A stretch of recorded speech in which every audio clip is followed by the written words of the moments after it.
Cerita dimulai di medan perang bersalju di mana seorang pria berdiri di atas tumpukan musuh yang tumbang. Dia kemudian berbalik dan menemukan seorang pemuda berambut hitam yang dia panggil Ash, yang terlihat cukup terkejut. Pria yang lebih tua itu kemudian bertanya mengapa yang lain ada di sana karena seharusnya dia sedang dalam misi penaklukan.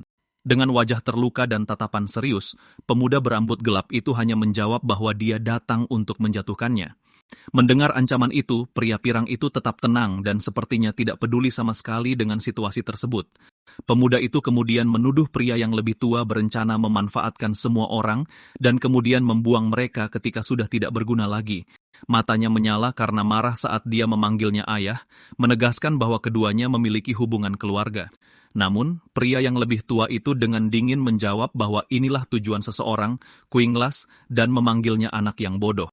Dan begitulah kita mengetahui nama protagonis kita, Aster A. Elmheim, seorang pemuda yang bertekad untuk mengubah takdirnya. Selanjutnya, kita melihat lambang Haus Elmheim, keluarga bangsawan yang dikenal dengan kekuatannya yang luar biasa. Sebagai keluarga marshal terhebat di benua itu, mereka telah bersumpah untuk melindungi keluarga kerajaan, dan pemimpin mereka adalah Lord Roderick. Dia adalah satu-satunya pemilik 7 sayap di kerajaan, dan pernah menyelamatkan Aster muda dari badai salju karena iseng. Untuk membayar utang ini, anak laki-laki itu kemudian melakukan semua yang diminta ayahnya tanpa pernah mempertanyakan perintahnya. Namun, hidupnya tidak mudah dan dia selalu dipandang rendah. Seperti yang kita lihat dalam ingatannya dengan pedang kayu yang patah, anak laki-laki lain terus-menerus mempermalukannya, menyuruhnya untuk tidak sombong hanya karena berada di sana.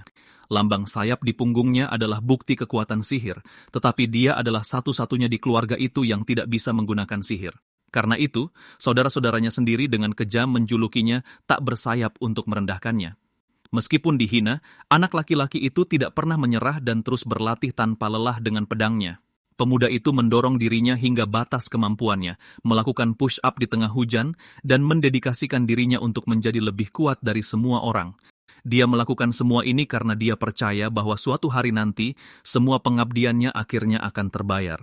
Kembali ke masa lalu, kita melihat protagonis di hutan bersalju bersama rekan-rekannya.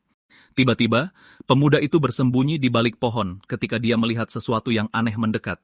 Kemudian dia terkejut melihat kelompoknya telah dikepung dan bertanya-tanya apakah ini sebuah penyergapan. Kembali ke masa sekarang, anak laki-laki itu mempertanyakan kesetiaannya yang dikhianati ayahnya, tetapi sang Lord menghinanya dengan mengatakan bahwa sebuah alat tidak seharusnya memiliki harapan dan perannya sudah berakhir. Ekspresi pemuda itu dipenuhi dengan kebencian dan dendam setelah mendengar kata-kata kejam ayahnya. Dengan itu, dia menyerang maju dengan pedangnya, siap menyerang pria yang mengkhianatinya tanpa berpikir 2 kali. Pemuda itu berteriak bahwa dia bodoh karena telah mempercayai orang sepertinya selama ini. Pada saat itu, dia melepaskan pukulan kuat sambil menyebut dirinya idiot menyedihkan karena kenaifannya. Namun, sang Lord hampir tidak terpengaruh oleh serangan itu dan hanya menerima luka kecil di wajahnya. Tiba-tiba, 2 pria muncul dan menahan protagonis dengan rantai energi sihir. Mereka adalah saudara-saudaranya yang menyerangnya tanpa ampun dengan pedang mereka yang bersinar merah. Pemuda berambut hitam itu berteriak kesakitan saat dia dilumpuhkan dan dilukai oleh serangan pengecut itu. Salah satu saudaranya mengejeknya di tanah, mengatakan bahwa orang yang tak bersayap akan selamanya tak bersayap. Mereka bertiga berdiri di hadapan pemuda yang kalah itu sementara salah satu dari mereka mengatakan bahwa merendahkan diri cocok untuknya. Berbaring di salju, dia bertanya, mengapa ayahnya membawanya jika pada akhirnya dia berencana untuk membuangnya. Sang Lord kemudian berlutut dan memberitahu anak itu untuk tidak menipu dirinya sendiri karena dia tidak pernah berguna. Dia kemudian menjambak rambut pemuda itu, memaksanya untuk melihat ke atas dengan tatapan menghina. Pria itu mengungkapkan bahwa dia hanya membutuhkan kekuatan 7 sayap yang bersemayam di dalam diri anak itu. Dengan wajah penuh keterkejutan, sang protagonis tidak mengerti apa itu 7 sayap. Sang Lord kemudian mengungkapkan bahwa ibu anak itu sangat berguna untuk rencana gelap dan egoisnya. Dia menjelaskan bahwa wanita itu membawa benih yang akan melayani tujuannya untuk mendapatkan lebih banyak kekuatan. Putus asa, pemuda itu mengulurkan tangannya di salju, mencoba menghentikannya pergi, tetapi tidak berhasil. Dipenuhi kebencian, dia berteriak dalam pikirannya menuntut agar Roderick menjawab pertanyaannya. Tapi satu-satunya yang dirasakan anak itu adalah salju dingin yang menyentuh tangannya yang hampir membeku dengan tatapan hampa dan putus asa. Dia bertanya-tanya apakah ini akhir dari perjalanannya. Saat itu, dia mempertanyakan tujuan hidupnya dan untuk apa semua penderitaannya. Tiba-tiba, semuanya menjadi putih dan hangat, dan dia bertanya-tanya apakah dia berada di alam baka saat melihat salju. Dia berada dalam pelukan seseorang, tampak bingung dan sama sekali tidak memahami situasi. Dengan mata terbelalak, anak itu menyadari ini bukan mimpi melainkan kenyataan. Si kecil bertanya-tanya di mana dia berada saat dia terus berbaring di salju dingin tanpa perlindungan. Kemudian dia melihat tubuh kecilnya dan menyadari ada sesuatu yang sangat aneh tentang dirinya. Dia mengangkat tangan kecilnya, bertanya-tanya apakah tubuh itu benar-benar miliknya. Anak itu kemudian mengerti bahwa itu bukan hanya tubuh kecil, tetapi tubuh seorang bayi. Melihat wanita yang memeluknya, dia menyadari bahwa wanita itu sudah tak bernyawa. Tiba-tiba, dia mendengar suara dan melihat kilau keemasan di mata seseorang yang memberi perintah. Beberapa pria berkuda sedang mati-matian mencari wanita itu di tengah badai salju. Pemimpin kelompok memerintahkan mereka untuk mengambil bayi yang diduga diambilnya untuk Roderick. Setelah mendengar nama itu, sang bayi terkejut dan mulai menghubungkan titik-titik dari apa yang sedang terjadi. Dia mengerti bahwa Roderick sedang mencari seorang bayi dan dialah bayi itu. Dia bertanya-tanya apakah bayi yang melayang di udara itu benar-benar dirinya. Anak itu ingat ditemukan dalam badai salju dan mengerti bahwa dia telah kembali ke masa lalu. Cahaya keemasan bersinar di sekelilingnya saat persepsinya tentang realitas benar-benar berubah. Merasa semuanya konyol, dia memutuskan perlu memastikan situasinya nanti. Si kecil tahu bahwa jika dia tetap di sana, dia akan berakhir di tangan sang duk lagi. Dengan tekad, dia mulai merangkak menjauh dari wanita yang tak bernyawa itu. Energi keemasan menyelimutinya dan dia berpikir bahwa dia harus melarikan diri secepat mungkin. Tangan kecilnya bersinar terang saat dia mendorong dirinya melewati salju yang dingin. Tiba-tiba, dia kehabisan napas dan menggeram frustrasi karena tidak bisa bernapas dengan benar. Usahanya membuat anggota tubuhnya terasa seperti terbakar dan dia meninggalkan jejak di salju.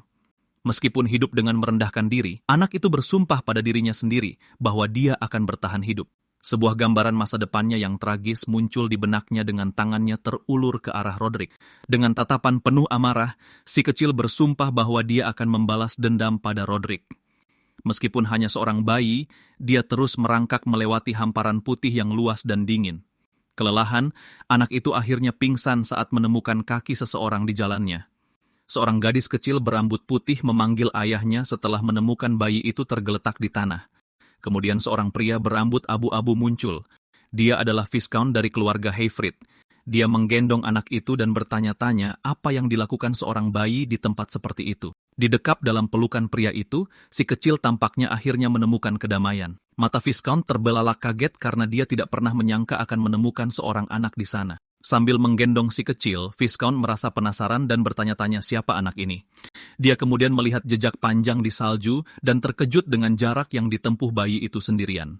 Sementara itu, anak laki-laki kecil itu hanya tidur dengan tenang dengan ekspresi yang sangat damai di wajahnya. Di tempat yang gelap, anak itu bertanya-tanya di mana dia saat melihat bayangan anak lain. Saat itu, bayi berambut merah itu sepertinya datang untuk menyambutnya di tengah beberapa bulu emas di udara. Tiba-tiba, dia bangun terkejut di tempat tidur bayi, berpikir untuk tidak menggunakan sesuatu yang dia lihat dalam mimpinya. Kemudian si kecil melihat 4 anak menatapnya, dan salah satu dari mereka menyuruhnya untuk tidak nakal. Benar-benar bingung, anak itu sama sekali tidak mengerti situasi saat dikelilingi oleh anak-anak lain. Salah satu gadis menggendongnya, tetapi anak laki-laki berambut hitam itu meronta-ronta mencoba melepaskan diri. Dengan satu lompatan, dia berhasil lolos dari pelukannya, membuat anak-anak lain cukup terkejut. Seketika anak itu mulai merangkak pergi dengan ekspresi putus asa di wajahnya. Salah satu gadis kecil terkejut dengan tingkah laku si kecil dan berteriak agar dia berhenti, tetapi dia tidak mendengarkan dan melanjutkan pelariannya sambil bertanya-tanya mengapa dia dikejar.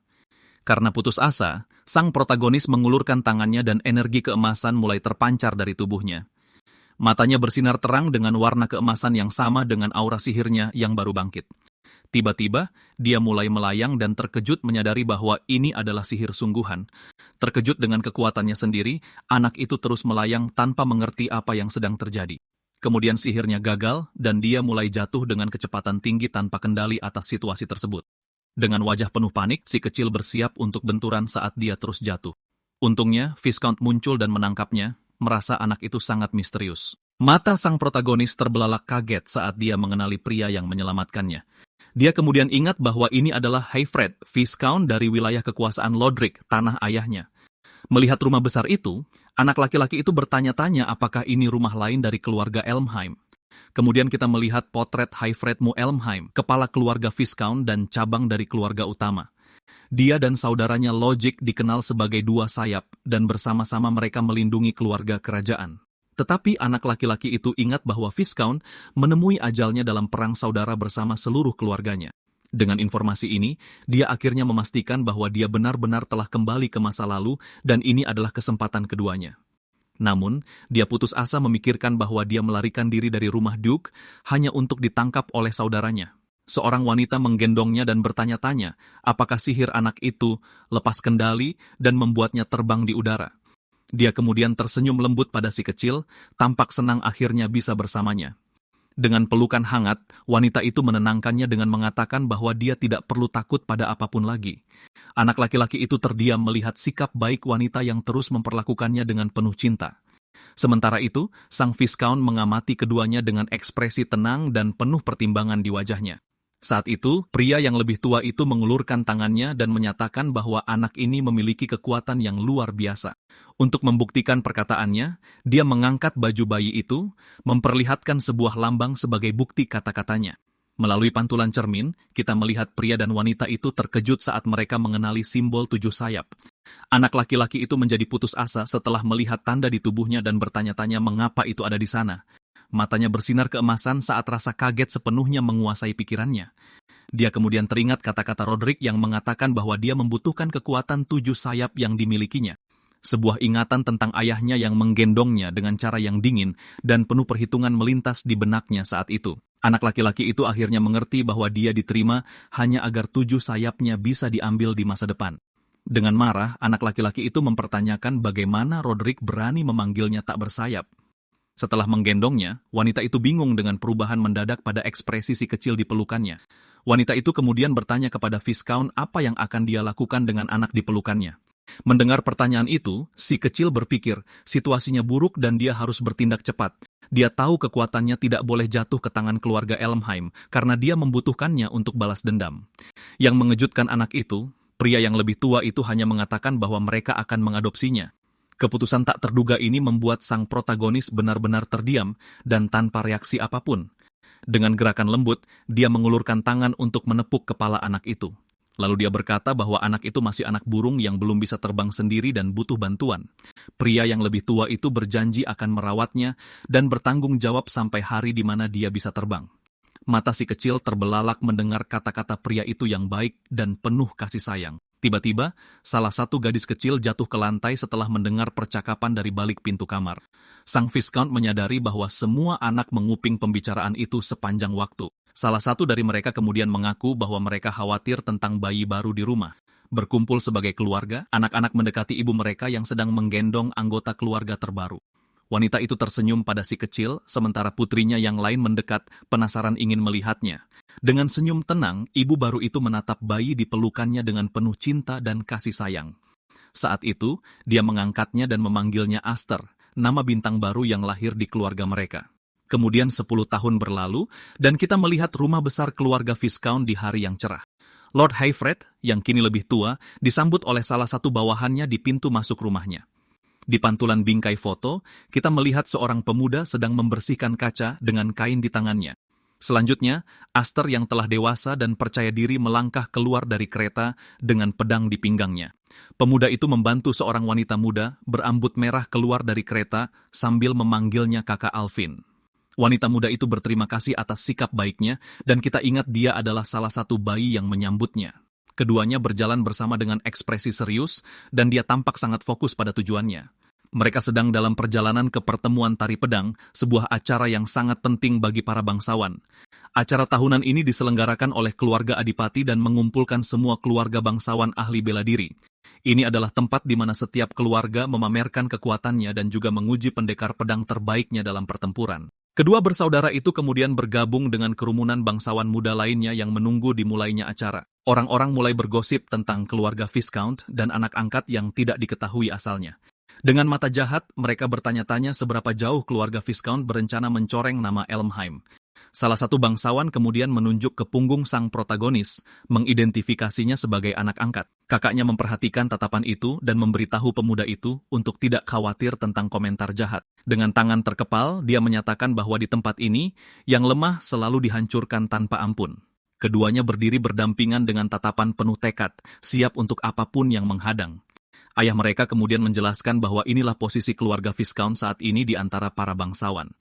Viscount melanjutkan, mengatakan dia ingin menunjukkan kenyataan pahit ini kepada putra angkatnya. Dengan tatapan serius, pria yang lebih tua itu kemudian bertanya, apakah pemuda itu kecewa dengan situasinya? Tetapi dengan senyum percaya diri dan mata berbinar, pemuda itu berkata dia tidak peduli dengan sikap dingin mereka.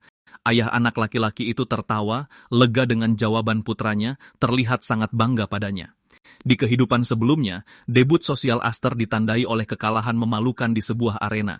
Tempat itu menyimpan kenangan pahit, tapi sekarang dengan 7 sayapnya kembali, semuanya akan berbeda.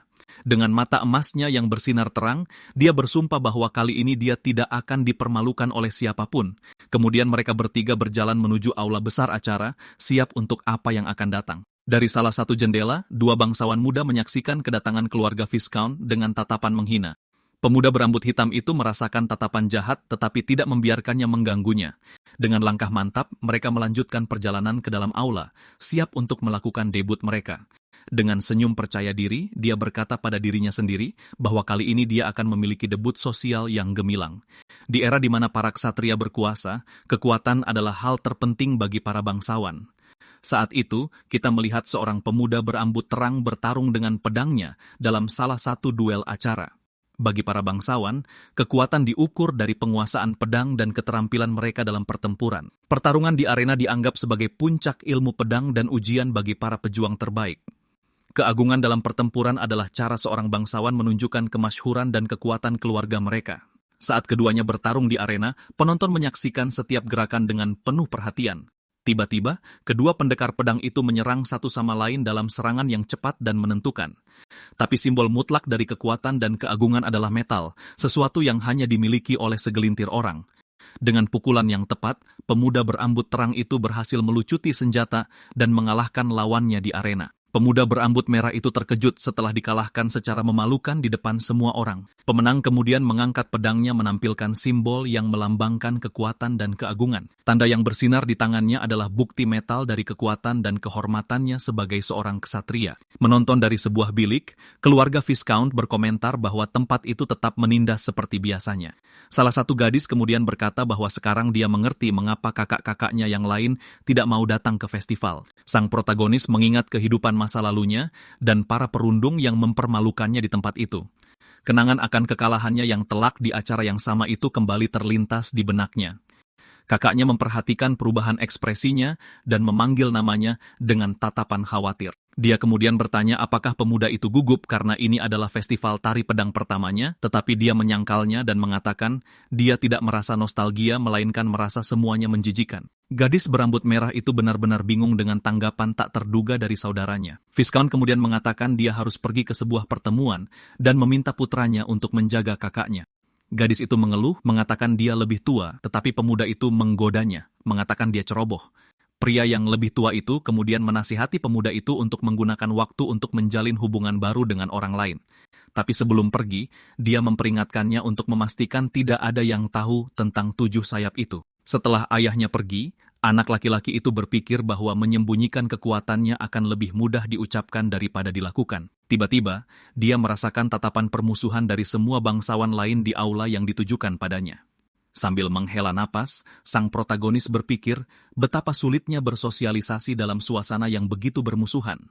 Meskipun ada permusuhan, tatapan penuh tekad muncul di mata emasnya yang cerah. Kakaknya melihat dia berjalan pergi dan bertanya kemana dia pergi dengan terburu-buru. Dengan percaya diri, pemuda itu hanya menjawab bahwa dia akan mencari beberapa teman di sekitar sini. Dia kemudian mendekati sekelompok bangsawan muda yang sedang bersantai di sofa di aula. Salah satu anak laki-laki berambut merah memperhatikannya dan dengan kasar bertanya siapa dia. Tanpa gentar, sang protagonis memperkenalkan dirinya dan memanggilnya kakak Dallas dengan nada yang sangat tenang. Dia kemudian mengungkapkan nama lengkapnya sebagai Astarf Elheim dan mengatakan bahwa dia adalah adiknya. Anak laki-laki berambut merah itu terkejut, dan pemuda itu menjelaskan bahwa dia melihatnya dari jauh dan datang untuk menyapa. Bangsawan lain kemudian menjelaskan kepada Dallas bahwa ini adalah anak laki-laki yang diadopsi oleh keluarga Viscount. Dengan tatapan penuh kebencian, Dallas berkata, itulah sebabnya yang lain berani menggunakan nama keluarga mereka. Sang protagonis kemudian teringat bahwa Dallas dan Grion adalah orang-orang yang mengkhianatinya di kehidupan lalunya. Dengan ingatan ini, dia merasa menyedihkan karena pernah menganggap mereka berdua mengintimidasi. Sekarang di matanya mereka hanya terlihat seperti anak-anak yang bermain kostum di panggung yang terang benderang. Kakaknya kemudian memanggil namanya, mencoba menariknya keluar dari pikiran gelapnya yang berat. Dia kemudian menarik lengannya dan mengajaknya pergi karena dia sudah selesai menyapa. Tiba-tiba anak laki-laki berambut merah itu memanggil namanya, dan dia menegang karena diperhatikan olehnya. Dengan senyum mengejek, dia bertanya apakah gadis itu masih bersembunyi di belakang ayahnya. Dia kemudian mengundangnya untuk bergabung dengan mereka, mengatakan itu perintah dari keluarga utama, tetapi wanita muda itu menolak dan menyatakan bahwa tidak ada hubungan tuan pelayan di antara keluarga mereka. Sang protagonis mencegahnya pergi dengan menahan lengannya dan memintanya untuk menunggu sebentar.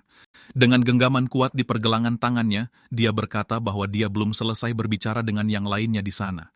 Pemuda berambut hitam itu kemudian berbalik ke arah kelompok itu dengan ekspresi serius dan penuh tekad di wajahnya. Dengan tatapan jahat, si rambut merah bertanya, apakah anak itu tahu sesuatu yang tidak mereka ketahui? Mendengar itu, dia menghina ayah gadis itu, mengatakan bahwa dia adalah seorang ksatria yang bahkan tidak bisa melindungi raja.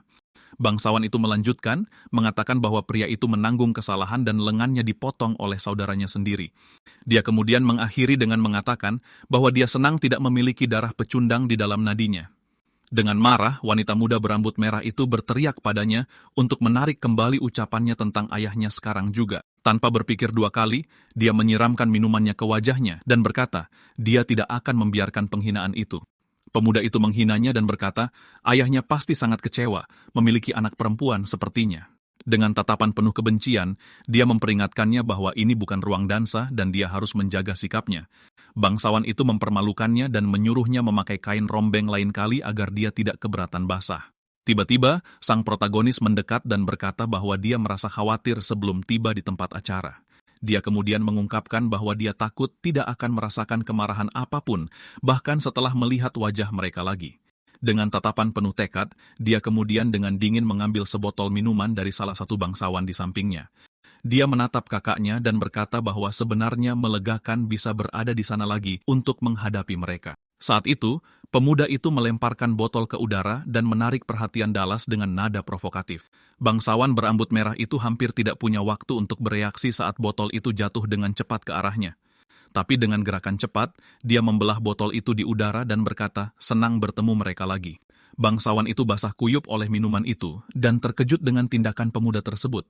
Dengan pedang di tangannya, dia menghadapi saudara angkatnya sementara yang lain dengan putus asa memanggilnya. Pemuda itu kemudian mencicipi minuman di jarinya dan menyadari itu hanyalah jus anggur. Dengan senyum licik, dia berkata, minuman itu sangat cocok untuk bangsawan manja sepertinya. Kita kembali 3 tahun ke masa lalu di mana sebuah suara meminta pemuda itu untuk bertahan selama pertarungan. Salah satu kakaknya menangis putus asa dan bertanya apakah dia mencoba menyakiti yang lain. Energi emas itu tampaknya tak terkendali dan menakuti gadis-gadis kecil yang bersamanya saat itu. Kekuatan 7 sayap meledak dengan berbahaya dan dia tidak pernah membayangkan akan sekuat itu. Sang Viscount terlihat sangat khawatir dan bertanya-tanya apakah kekuatan itu benar-benar bisa dikendalikan. Dia kemudian mempertanyakan apakah anak itu dan dirinya sendiri akan mampu menguasai kekuatan yang sangat besar dan berbahaya itu. Kembali ke masa kini, seorang penjaga berlari ke ruang pertemuan Viscount dengan membawa kabar buruk. Pria yang lebih tua itu kemudian bertanya apa yang terjadi. Saat mereka berada di tengah-tengah konferensi, penjaga mengungkapkan bahwa anak-anak dari keluarga utama dan cabang Elmheim sedang berduel saat ini. Setelah mendengar berita itu, kedua pemimpin keluarga itu menunjukkan ekspresi yang sangat serius dan tegang. Tanpa berpikir 2 kali, sang Viscount bangkit dan bergegas keluar ruangan untuk melihat apa yang terjadi. Putrinya melihatnya dan bertanya apa yang terjadi begitu serius, sehingga dia tampak sangat terburu-buru. Salah satu bangsawan dari keluarga utama tersenyum saat melihat pertarungan yang terjadi di antara para pemuda itu. Dia kemudian berkomentar bahwa pertarungan antar saudara dari keluarga Elmheim bukanlah sesuatu yang bisa dilihat setiap hari. Duke dan Viscount mengamati adegan itu, salah satu dari mereka berpikir tentang hasil pertarungan, sementara bangsawan lain juga menyaksikan dengan ekspresi khawatir dan penasaran di wajah mereka. Sang Duke tersenyum licik dan berpikir bahwa festival ini bisa menjadi sangat kacau sebentar lagi. Dengan penuh semangat, Dallas menyebutnya bodoh karena telah memulai pertarungan dengan keluarga Duke seperti itu. Dia kemudian menunjukkan lambang 4 sayapnya, membuktikan bahwa dia berada di level yang sama sekali berbeda. Dengan tatapan menghina, si rambut merah kemudian menuntut sang protagonis untuk menunjukkan lambang sayapnya sendiri. Si rambut merah kemudian mengejek sang protagonis, bertanya apakah dia malu untuk menunjukkan lambangnya. Dengan senyum puas, anak itu berkata bahwa pamer dengan pola sederhana itu memalukan. Dallas sangat marah dengan provokasi dan keberanian anak itu yang menantangnya tanpa rasa takut. Pemuda itu kemudian mengusulkan jika dia menang, Dallas harus meminta maaf kepada kakaknya. Si rambut merah menerima tantangan itu, tetapi berkata bahwa jika dia menang, yang lain akan menjadi anjingnya selamanya. Tanpa membuang waktu, Dallas menyerang dengan pedangnya dan keduanya memulai pertempuran sengit di aula. Pedang mereka beradu dengan keras, dan sang protagonis berhasil menahan serangan itu tanpa banyak kesulitan. Pemuda berambut hitam itu berdiri kokoh dan fokus saat memegang pedangnya dengan kekuatan besar, lalu Dallas menggunakan kekuatan lambang 4 sayap untuk memperkuat pukulan berikutnya dengan sihir. Aura merah menyelimuti pedangnya dan dia melepaskan serangan kuat ke arah lawannya. Melihat adegan itu dari jauh, kakaknya meneriakkan namanya, terlihat sangat khawatir dengan hasilnya. Sementara itu, Sang Duke menyaksikan pertarungan itu sambil tersenyum dan berpikir bahwa ilmu pedang putranya masih belum matang, tetapi dia tahu kekuatan sihir dari lambang itu menutupi kurangnya keahlian berpedang. Dia menjelaskan bahwa sihir 1 sayap itu seperti nyala lilin kecil yang sangat lemah. Sementara itu, sihir yang terkandung dalam 4 sayap seperti ledakan kekuatan yang dahsyat dan merusak. Dengan senyum licik, si rambut merah bertanya pada anak itu kemana perginya semua keberaniannya yang tadi. Dia kemudian mengejeknya, bertanya apakah dia tidak ingin membuatnya meminta maaf atas kata-katanya. Dengan marah, Dallas menuntut sang protagonis menunjukkan kekuatannya dan berhenti bermain defensif. Si rambut merah kemudian menyiapkan serangan pamungkas dengan kedua tangannya untuk mengakhiri pertarungan ini selamanya. Salah satu bangsawan tersenyum puas dan berkata bahwa pertandingan sudah diputuskan dengan serangan itu. Aura keemasan menyelimuti pedang sang protagonis saat dia bersiap untuk serangan balik terakhir. Dengan gerakan cepat, dia menahan serangan Dallas dan kedua energi itu berbenturan dengan keras. Si rambut merah benar-benar terkejut karena tidak menyangka serangannya akan dihentikan semudah itu. Dengan senyum percaya diri, pemuda berambut hitam itu berkata pada lawannya bahwa dia terlalu banyak bicara. Dia kemudian balas menyerang dengan sebuah tendangan dan membuat bangsawan itu terlempar dengan satu serangan yang tepat. Pemuda itu berdiri dalam postur yang kokoh, aura emasnya bersinar terang di sekelilingnya. Dia berpikir bahwa dia menunggu 10 tahun untuk belajar sihir di rumah Viscount hanya untuk balas dendam. Matanya bersinar penuh tekad saat dia bersiap untuk melanjutkan pertarungan melawan Dallas. Tanpa ragu-ragu, pemuda itu maju dengan serangkaian serangan cepat dan kuat terhadap lawannya. Si rambut merah tidak dapat membela diri dan berakhir berlutut, benar-benar kewalahan. Saudara yang lain menyaksikan adegan itu dengan terkejut, tidak percaya Dallas bisa terdesak seperti itu. Saat itu, energi hijau dan kuning mendorong bangsawan itu mundur dengan kekuatan yang luar biasa. Dengan putus asa, dia berteriak bahwa dia adalah pemilik 4 sayap dan tidak bisa dikalahkan oleh orang seperti Aster. Tapi sang protagonis menghadapinya dengan tatapan dingin, tidak peduli dengan kekuatan lawannya. Dia kemudian melepaskan serangan kuat lainnya yang melesat ke arah bangsawan berambut merah itu.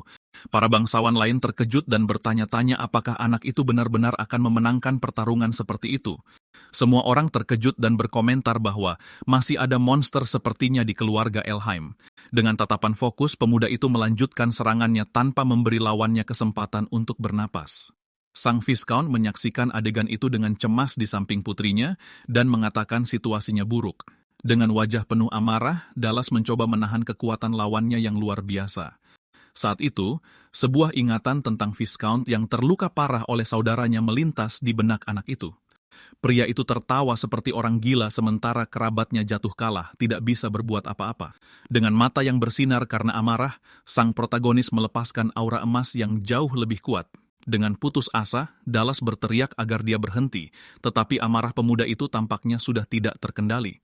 Melihat adegan itu, keluarganya di balkon meneriakkan namanya, mencoba menghentikannya agar tidak bertindak terlalu jauh. Ledakan energi yang besar melemparkan bangsawan berambut merah itu ke belakang dengan kekuatan dahsyat. Sang Duke hanya menyaksikan adegan itu dengan tangan bersedekap, tampaknya tidak peduli pada putranya. Sang protagonis kemudian menghentikan serangannya dan menancapkan pedangnya ke tanah tepat di depan lawannya. Terbaring di tanah, Dallas ketakutan dan pemuda itu menyuruhnya datang dengan pakaian compang-camping lain kali. Dengan tatapan dingin dan superior, pemuda itu memanggilnya sepupu, menunjukkan semua penghinaannya padanya. Dia kemudian berbalik dan menatap keluarganya di balkon yang memperhatikannya dengan takjub. Pemuda itu menyatakan bahwa dia bukan lagi Ash yang tak bersayap, menunjukkan bahwa kelemahan lamanya telah hilang. Dengan senyum percaya diri, dia berpikir bahwa menyadari hal ini akhirnya menjernihkan pikirannya sepenuhnya. Tiba-tiba, mata pemuda itu bersinar dengan rona kemerahan saat dia merasakan kehadiran yang jahat. Dia melihat ke puncak tangga dan melihat sosok menyeramkan dengan aura merah gelap. Sang protagonis terkejut saat menyadari siapa pemilik kekuatan yang luar biasa dan jahat itu. Pria itu menatap anak laki-laki itu dengan ekspresi kebencian dan penghinaan murni di wajahnya. Dengan keringat dingin di wajahnya, pemuda itu tidak percaya dia melihat mantan ayahnya di sana di hadapannya. Para bangsawan tidak percaya bahwa putra bungsu Viscount mengalahkan putra ketiga keluarga utama, tetapi kedatangan Sang Duke menempatkan semua orang dalam situasi yang buruk karena dia tidak akan tinggal diam tentang penghinaan itu. Sang protagonis merasakan kehadiran yang mengintimidasi dan berbalik untuk menghadapi pria yang mendekat. Terbaring di tanah, Dallas tertawa jahat saat melihat ayahnya akhirnya datang untuk menyelamatkannya. Pemuda itu kemudian berhadapan langsung dengan pemimpin keluarga Elheim, Lord Roderick yang kuat. Pria yang lebih tua itu menatapnya dengan tatapan serius dan marah, sepertinya sama sekali tidak senang dengan situasinya. Dengan wajah penuh kebencian, pemuda itu mengingat nama orang yang mengkhianatinya di kehidupan masa lalunya. Pria berambut merah itu kemudian merangkak ke ayahnya dan meraih kakinya dengan putus asa meminta bantuan. Dengan air mata berlinang, Dallas memanggilnya ayah berharap dia akan membelanya dari sang protagonis. Dia kemudian menunjuk pemuda itu dan menuduhnya sebagai bajingan yang berani menantang keluarga. Bangsawan itu kemudian memohon ayahnya untuk menggunakan kekuatannya dan memberi pelajaran pada pemuda itu. Tiba-tiba, Sang Duke menghancurkan tangan putranya sendiri di lantai dengan kekuatan brutal dan dingin. Dallas berteriak kesakitan dan terkejut dengan tindakan tak terduga ayahnya yang menghukumnya tanpa ampun. Para bangsawan lain ngeri melihat pemandangan itu dan tidak mengerti kekejaman pria itu terhadap putranya. Bahkan saudara laki-laki Dallas pun terdiam saat melihat tangan si rambut merah dihancurkan seperti itu. Sang Duke kemudian menghinanya, bertanya mengapa dia menangis setelah menyeret nama keluarga ke dalam lumpur. Melihat adegan itu, Viscount berteriak agar saudaranya menghentikan kekejaman itu dan tidak menyakiti anak itu. Tapi dia mengabaikannya dan memberitahu si rambut merah bahwa dia tidak berhak memegang pedang. Keheningan yang tegang memenuhi aula saat semua orang menyaksikan adegan itu dengan kaget dan tak bisa berkata-kata. Kedua saudara itu kemudian saling berhadapan dengan tatapan penuh kebencian, siap untuk konfrontasi langsung. Pemuda berambut hitam itu melangkah maju dan mengarahkan pedangnya ke Sang Duke, menanyainya. Dia kemudian mengatakan bahwa sepupunya belum meminta maaf kepada kakak Alphonse seperti yang dijanjikan. Dengan tatapan menantang, pemuda itu meminta pamannya untuk menunda hukuman sampai setelah permintaan maaf. Pria yang lebih tua itu mencemoohnya dan bertanya, apakah dia pikir dia adalah seorang Elmheim hanya karena dia seorang yatim piatu, tetapi anak itu menjawab bahwa dia adalah putra Viscount dan belajar kebanggaan seorang ksatria darinya. Sang Duke tampaknya tidak peduli dengan jawaban itu dan hanya melihat keluarganya di balkon. Dia kemudian menuduh pemuda itu menodai reputasi keluarga utama dengan sikapnya. Sang Duke mengamati adegan itu dan mengerti bahwa situasinya jauh lebih serius dari kelihatannya. Bangsawan lain berkomentar bahwa ini tidak bisa diselesaikan sebagai pertengkaran anak-anak biasa. Seorang pemuda berambut terang tersenyum licik, sepertinya menikmati semua kekacauan itu. Salah satu pria itu kemudian ingat bahwa ayah anak itu menyerahkan lengannya sebagai harga atas ketidaksetiaannya. Sang Duke kemudian menanyai pemuda itu tentang apa yang siap dia korbankan untuk keberaniannya. Dengan segala hormat, pemuda itu bersiap memberikan jawabannya tanpa rasa takut di matanya. Dia mengatakan bahwa itu bukan pertengkaran, melainkan duel untuk menjawab penghinaan dengan pedangnya. Pria yang lebih tua itu marah mendengar kata-kata menantang anak itu.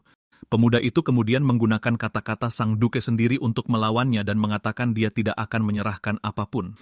Melihat adegan itu, Alphen menjadi sangat khawatir tentang adiknya yang menghadapi paman mereka tanpa mundur. Bangsawan berambut terang itu menganggapnya lucu dan berkomentar bahwa anak itu baru berusia 10 tahun. Mata Sang Duke berkedut karena marah pada keberanian pemuda di hadapannya. Dia kemudian memahami situasinya dan menarik pedangnya, siap untuk konfrontasi dengan anak itu. Dia kemudian memerintahkan pemuda itu untuk mengambil posisi bertarungnya untuk duel. Sang protagonis terkejut karena dia tidak menyangka akan ditantang oleh sang Duke. Tiba-tiba, pria yang lebih tua itu menyerbu maju dengan kecepatan luar biasa ke arahnya.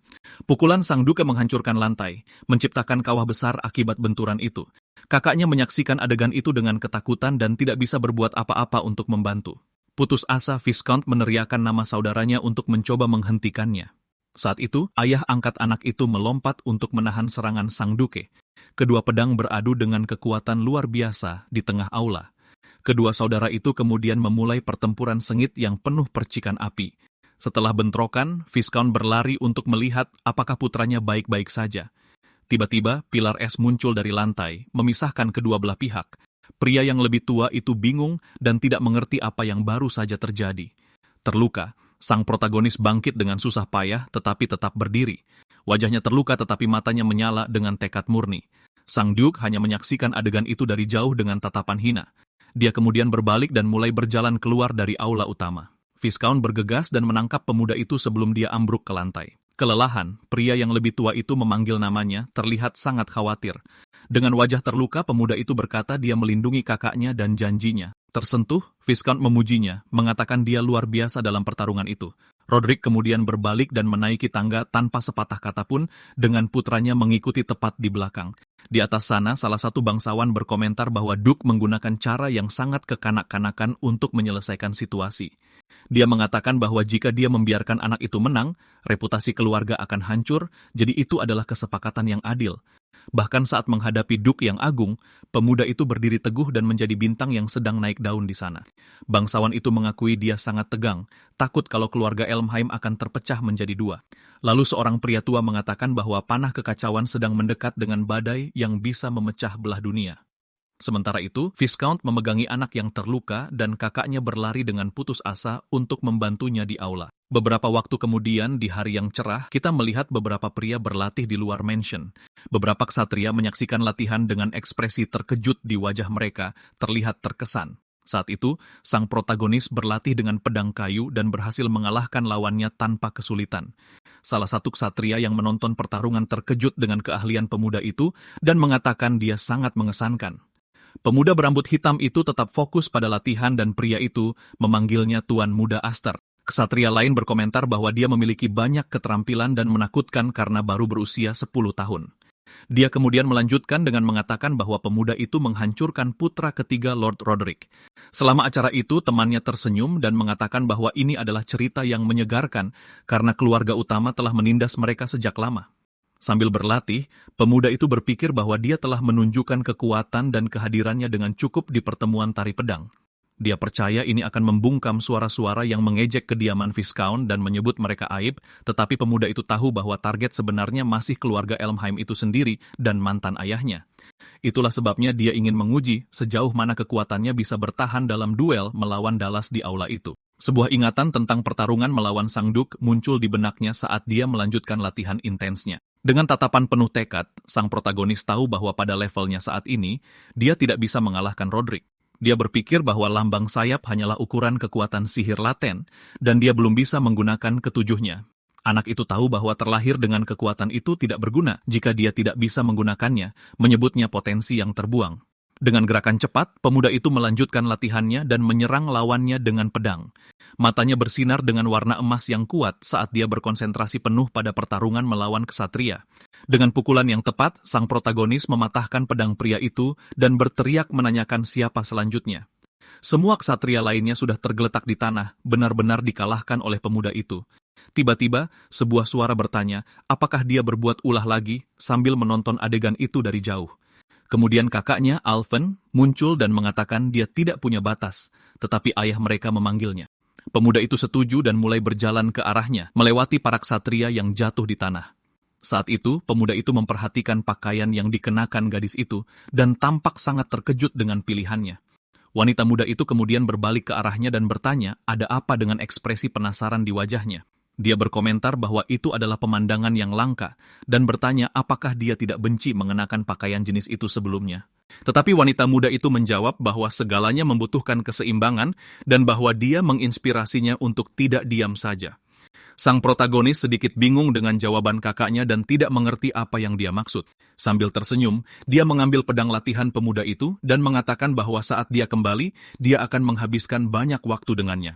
Pemuda itu tersenyum melihat sikap gadis itu, tampak senang dengan tekad kakaknya.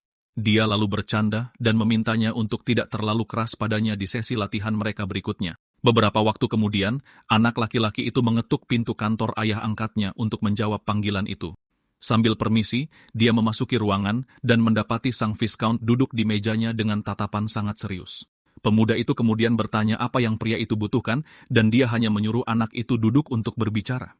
Duduk di sofa, sang protagonis menantikan kata-kata ayahnya dengan ekspresi tenang di wajahnya. Pria yang lebih tua itu memulai dengan mengatakan bahwa 10 tahun telah berlalu sejak mereka menyambutnya ke dalam keluarga. Dia melanjutkan dan berkata bahwa dia berpikir untuk menunggu sampai anak itu sedikit lebih tua untuk hal ini. Saat itu sang Viscount meletakkan sebuah cincin di atas meja dan anak laki-laki itu bertanya apa itu dengan kaget. Pria itu kemudian mengungkapkan bahwa cincin itu adalah bukti kepala keluarga Viscount berikutnya. Dengan tatapan serius dia mengatakan ingin Aster menggantikannya, membuat mata pemuda itu berbinar. Sang Viscount menjelaskan bahwa keluarga mereka berada dalam posisi yang sangat sulit dan pemuda itu sudah mengetahui hal ini. Dia melanjutkan dengan mengatakan bahwa meskipun mereka adalah cabang dari keluarga Elman, mereka memiliki wilayah sendiri untuk dilindungi. Dengan tatapan serius, pria itu mengatakan mereka tidak bisa membiarkan kursi kepala keluarga berikutnya kosong selamanya. Pemuda itu kemudian bertanya, apakah kakak-kakaknya setuju dengan keputusan mendadak dari ayah mereka ini? Pria yang lebih tua itu menjawab bahwa dia akan memberitahu semua orang di Akademi Ksatria, di mana dia akan menemukan saudara-saudaranya. Pemuda itu teringat kakak-kakaknya yang lain, Malva dan Kudo, dan bertanya-tanya apakah mereka juga akan mengetahui berita itu. Dalam pikirannya, anak laki-laki itu tersenyum dan berkata mereka tidak akan senang dengan hal itu, terutama Kudo. Ayah angkatnya kemudian menjelaskan bahwa dia tidak menyukainya hanya karena terlahir sebagai laki-laki dengan 7 sayap. Dengan itu, sang protagonis berdiri dan menolak tawaran untuk menjadi kepala keluarga berikutnya. Dia berkata, dia tidak bisa mengendalikan sihirnya dan hampir menyakiti kakaknya sendiri karena terlalu kekanak-kanakan. Pemuda berambut hitam itu menyatakan bahwa tidak ada yang bisa meyakinkan seorang kakak yang marah dan bahwa dia belum siap. Pria yang lebih tua itu hanya mengamati sikap putranya dengan ekspresi tenang dan penuh pertimbangan di wajahnya. Dia lalu berkomentar bahwa pemuda itu selalu membuatnya ragu apakah dia benar-benar hanya anak biasa. Sambil tersenyum, sang Viscount mengatakan dia menganggap cincin itu sebagai hadiah untuk pertemuan itu dan membuka sebuah kotak. Tapi dia melanjutkan dan mengatakan bahwa sepertinya anak laki-laki itu akan lebih memilih apa yang ada di dalam kotak itu. Mata anak laki-laki itu terbelalak kaget saat melihat isi kotak itu, dan dia bertanya-tanya apa itu. Pria yang lebih tua itu kemudian mengungkapkan bahwa itu adalah pedang sihir Graham, harta karun keluarganya. Ini adalah bilah sihir pemangsa, satu-satunya senjata yang mampu mengendalikan kekuatan 7 sayap. Sang Viscount kemudian membawa pemuda itu ke hutan dan mengatakan bahwa tempat ini seharusnya cocok untuk rencananya. Pemuda itu bertanya mengapa mereka tidak pergi ke aula latihan dan pria yang lebih tua itu mengatakan ini sebagai tindakan pencegahan. Dia kemudian teringat bahwa putra angkatnya memiliki kebiasaan merusak barang-barang selama latihannya. Pria itu menjelaskan bahwa pedang Graham adalah bilah terkenal yang diwariskan hanya kepada putra tertua keluarga dengan cahaya yang kuat. Pedang itu tampaknya aktif di tangan pria yang lebih tua itu dengan kekuatan yang luar biasa. Sang protagonis benar-benar terkejut melihat pemandangan itu dan tidak mengerti apa yang sedang terjadi. Anak itu kemudian menyadari bahwa senjata itu tidak memiliki bilah dan bertanya-tanya apakah itu benar-benar pedang, tetapi ayah angkatnya menanamkan kekuatan sihir dan bilah energi merah muncul dari gagangnya. Dia kemudian menjelaskan bahwa senjata itu adalah bilah potensi yang disempurnakan oleh kekuatan penggunanya. Saat itu, serangan energi merah yang kuat melesat ke depan, menghancurkan segala sesuatu di jalurnya di hutan. Pukulan itu begitu kuat sehingga menciptakan pusaran udara dan debu yang menunjukkan kekuatan luar biasa dari pedang sihir itu. Pria itu memperingatkan bahwa dengan kekuatan biasa-biasa saja, penggunanya bisa terkuras oleh bilah itu dan bahwa pedang itu memiliki sejarah. Dengan tatapan serius, dia kemudian menawarkan pedang itu kepada pemuda itu dan bertanya apakah dia ingin mencoba menggunakannya. Tanpa berpikir, pemuda itu meraih gagang pedang dengan kedua tangannya, siap untuk menguji kekuatannya sendiri. Aura keemasan menyelimutinya saat dia memusatkan mana ke dalam senjata untuk menciptakan bilahnya sendiri. Energi keemasan itu kemudian meledak dengan kekuatan dahsyat dan anak laki-laki itu tampak kesulitan mengendalikannya. Dia kemudian menyadari bahwa mananya mengalir ke dalam pedang dengan sendirinya tanpa perintahnya. Tiba-tiba, seberkas cahaya besar melesat ke langit dan salah satu ksatria di halaman memperhatikan kilatan itu. Salah satu dari mereka bertanya, apakah sebuah komet jatuh, tetapi temannya mengatakan sebaliknya dan sesuatu terbang ke langit. Kakaknya juga mengamati pemandangan itu, dan salah satu pria bertanya kepada yang lain, apa maksudnya? Kakaknya kemudian menatap langit dan berkata bahwa itu pasti ulah sang protagonis. Saat itu, pemuda itu memegang pedang sambil tersenyum dan berkata bahwa itu luar biasa, tetapi ayah angkatnya mengoreksinya dengan mengatakan bahwa bukan pedang itu yang luar biasa. Dia kemudian menunjuk ke langit dan menyatakan bahwa kekuatan anak laki-laki itulah yang mengesankan. Pria itu menjelaskan bahwa belum pernah ada orang dengan lambang 7 sayap di seluruh garis keturunan. Dia percaya bahwa ketika pemuda itu menguasai kekuatannya, dia akan melampaui bahkan Lord Roderick. Saat itu, sang Viscount berpikir bahwa putra angkatnya akan lebih kuat darinya dan saudaranya. Namun dia memperingatkan bahwa kekuatan sebesar itu selalu berakhir menimbulkan banyak konflik. Pria itu melanjutkan dan mengatakan bahwa jika mereka mengetahui anak itu memiliki 7 sayap, itu akan menjadi masalah. Dia kemudian menjelaskan bahwa semua orang akan iri atau bahkan membenci pemuda itu. Dia memperingatkan bahwa beberapa orang akan memanfaatkannya dan yang lain akan mencoba menyingkirkannya karena dianggap sebagai ancaman. Agar pemuda itu tidak menyesal karena lemah, pria itu mengulurkan tangannya kepadanya. Dengan tatapan serius, dia meminta pemuda itu untuk menjadi kuat selagi dia masih bisa berlatih. Sang protagonis menjabat tangannya dan bersumpah bahwa dia tidak akan lagi menjalani kehidupan yang menyedihkan. Dengan tekad, dia berterima kasih kepada ayahnya dan berjanji untuk menguasai 7 sayap dan pedang itu. 3 hari berlalu dan keluarga Viscount menyambut seseorang pulang dengan tangan terbuka. Kemudian 2 wanita muda tiba, dan yang berambut merah secara dramatis mengumumkan kepulangannya. Dengan pose berlebihan, gadis itu tampak sangat senang akhirnya bisa kembali. Dia kemudian merentangkan tangannya dan meminta pelukan reuni dari adik-adik perempuannya. Tapi gadis-gadis itu berlari untuk memeluk wanita berambut putih sambil memanggilnya Kak Malva. Wanita muda berambut merah itu dibiarkan dengan tangan terbuka dan bertanya mengapa tidak ada yang memeluknya. Salah satu anak kecil kemudian mengeluh bahwa kakaknya selalu mengacak-acak rambut mereka sembarangan. Merasa malu, si rambut merah menyangkal semuanya dan mengatakan dia tidak akan pernah melakukan hal seperti itu pada adik-adiknya. Tiba-tiba, dia berbalik dan mendapati Alvin berdiri di dekat tangga mengawasi pemandangan itu. Tanpa berpikir 2 kali, Kudo berlari dan memeluk gadis lain itu dengan sangat erat. Gadis berambut merah muda itu mengeluh saat kakaknya memeluknya sangat erat tanpa melepaskannya. Melihat pemandangan itu, wanita muda berambut putih bertanya pada ayahnya, di mana kakak Aster? Sang Viscount kemudian mulai menjawab pertanyaan putrinya dengan senyum tenang. Dengan tatapan serius, Kudo berbalik saat mendengar nama saudara angkatnya disebut. Sementara itu, pemuda itu sedang berlatih dan melepaskan ledakan energi merah di hutan. Sang protagonis kemudian menghindari kekuatannya sendiri yang tampaknya tidak terkendali. Terengah-engah dan berkeringat dingin, dia menyadari dia masih belum bisa menguasai pedang sihir itu. Dia pikir dia bisa menciptakan bilahnya, tetapi dia sudah mencapai batasnya hanya untuk menjaganya tetap stabil. Di tengah kehancuran, pemuda itu bertanya-tanya apa yang harus dia lakukan agar bisa seperti ayahnya. Tiba-tiba, sebuah suara mengatakan dia telah melampaui dirinya sendiri dan Kudo muncul berjalan ke arahnya. Pemuda itu bertanya apakah dia sudah kembali dan si rambut merah mengeluh bahwa dia bahkan tidak datang untuk menyambutnya pulang. Dengan senyum mengejek, gadis itu menyebutnya dingin karena tidak datang menemuinya. Dia kemudian menuduhnya berpikir bahwa dirinya spesial dan mengatakan dia mendengar tentang pertemuan pedang itu. Tapi pemuda itu menjawab bahwa hal yang sama berlaku untuknya dan misi-misinya sebagai calon ksatria. Dia mengakhiri dengan mengatakan bahwa dialah satu-satunya yang menerima medali ksatria kehormatan tahun ini. Gadis berambut merah itu berkata bahwa jika dia bahkan tidak bisa mencapai itu, dia tidak akan pernah bisa menggantikan ayahnya. Dia kemudian mempertanyakan apakah dia menolak tawaran menjadi penerus karena dirinya. Pemuda itu berpikir bahwa ayahnya telah menimbulkan masalah dan mengatakan itu bukan niatnya. Dia hanya menjelaskan bahwa dia belum merasa pantas untuk mengambil tanggung jawab sebesar itu. Si rambut merah kemudian berbalik dan mulai berjalan pergi, berbicara tentang ayah dan saudaranya. Dia menuduhnya jahat karena mengetahui apa mimpinya dan masih bertindak seperti itu. Pemuda berambut hitam itu benar-benar bingung dengan reaksi kakaknya. Tiba-tiba, gadis itu menyerang dengan pedangnya melepaskan tebasan energi ke arahnya. Serangan itu membelah udara dan melesat ke depan menghancurkan sebatang pohon di jalurnya. Pemuda itu terkejut dan nyaris menghindar saat batang pohon itu meledak. Dengan marah, dia bertanya kenapa kakaknya tiba-tiba menyerangnya seperti itu tanpa peringatan. Si rambut merah hanya menjawab bahwa karena sudah lama tidak bertemu, dia ingin menguji kemampuannya. Dengan senyum percaya diri, gadis itu memperingatkan bahwa lain kali dia akan menyerang dengan seluruh kekuatannya.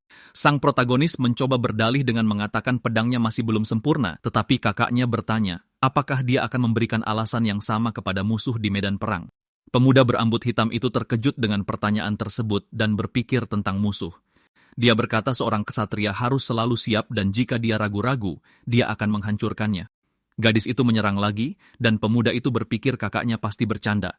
Dia berpikir dia sudah mencapai batasnya hanya dengan mencoba mengendalikan kekuatan sihirnya yang tidak stabil. Tetapi dia mengerti dia tidak punya pilihan dan melepaskan energinya jika kakaknya memang serius. Kemudian pedang kedua kakak beradik itu beradu dan anak laki-laki itu putus asa, berpikir kakaknya benar-benar akan mengalahkannya.